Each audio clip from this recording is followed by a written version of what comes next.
The Indian Constitution deals with the citizenship from Articles 5 to 11 under Part 2. Articles 5 to 8 deal with how a person became a citizen of India after the commencement of the Constitution. A citizen is a person who enjoys full membership of the country in which he lives. The Indian Constitution provides a single and uniform citizenship for the entire country. Acquisition of citizenship. The Citizenship Act of 1955 provides for 5 ways of acquiring citizenship as described below. By birth, every person born in India on or after 26th of January 1950 but before 1st July 1987 shall be a citizen of India by birth, irrespective of the nationality of his parents. The children of foreign diplomats posted in India and enemy aliens cannot acquire Indian citizenship. By descent, persons born outside India on or after 26th January 1950 but before 10th December 1992 are citizens of India by descent if their father was a citizen of India at the time of their birth. By registration, the central government may, on an application, register as a citizen of India any person if he belongs to any of the following categories. A person of Indian origin, residing in India for 7 years.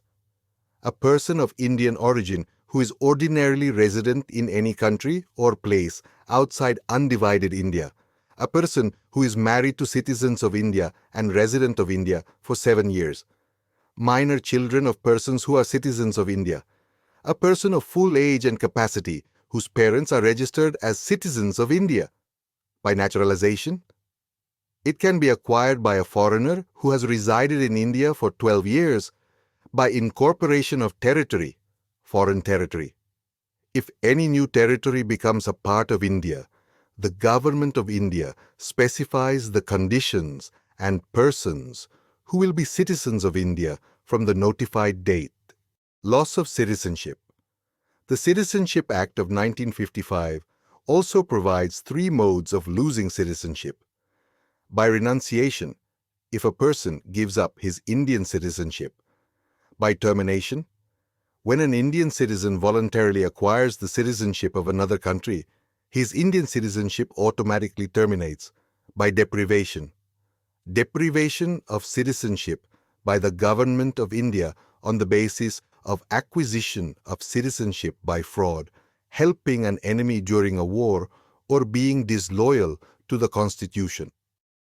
Overseas Citizens of India, OCI, Citizenship Act has been amended in 2003, by which people of Indian origin of 16 specified countries except Pakistan and Bangladesh will become eligible to be registered as the Overseas Citizens of India, OCI. OCIs are entitled to some benefits like multiple entry, multi-purpose lifelong visas. They can live and work in India or their country of naturalization. They are not entitled to hold constitutional posts and employment in the government offices, and they can't vote. All persons of Indian origin, PIO cardholders, are deemed to be Overseas Citizens of India, OCI, cardholders with effect from 9th of January 2015. भारतीय संविधान भाग DU के अंतर्गत अनुच्छेद 5 को 11 तक नागरिकता से संबंधित है। अनुच्छेद 5 से 8 इस बात से संबंधित हैं कि संविधान के लागू होने के बाद कोई व्यक्ति भारत का नागरिक कैसे बना। नागरिक वह व्यक्ति होता है जिसे उस देश की पूर्ण सदस्यता प्राप्त होती है जिसमें वह रहता है। भारतीय संविधान पूरे देश के लिए एकल और समान नागरिकता प्रदान करता है। नागरिकता का अधिग्रहण 1955 का नागरिकता अधिनियम नागरिकता प्राप्त करने के 5 तरीकों का प्रावधान करता है, जैसा कि नीचे वर्णित है। जन्म से 26 जनवरी 1950 को या उसके बाद, लेकिन 1 जुलाई 1937 से पहले भारत में पैदा हुआ प्रत्येक व्यक्ति अपने माता पिता की राष्ट्रीयता की परवाह किए बिना जन्म से भारत का नागरिक होगा। भारत में तैनात विदेशी राजनयिकों के बच्चे और दुश्मन एलियंस भारतीय नागरिकता हासिल नहीं कर सकते। वंश द्वारा 26 जनवरी 1950 को या उसके बाद, लेकिन 10 दिसंबर 1992 से पहले भारत के बाहर पैदा हुए व्यक्ति वंश के आधार पर भारत के नागरिक हैं यदि उनके जन्म के समय उनके पिता भारत के नागरिक थे। पंजीकरण द्वारा केंद्र सरकार एक आवेदन पर किसी भी व्यक्ति को भारत के नागरिक के रूप में पंजीकृत कर सकती है यदि वह निम्नलिखित श्रेणियों में से किसी एक से संबंधित है। भारतीय मूल का एक व्यक्ति जो 7 वर्षों से भारत में रह रहा हो।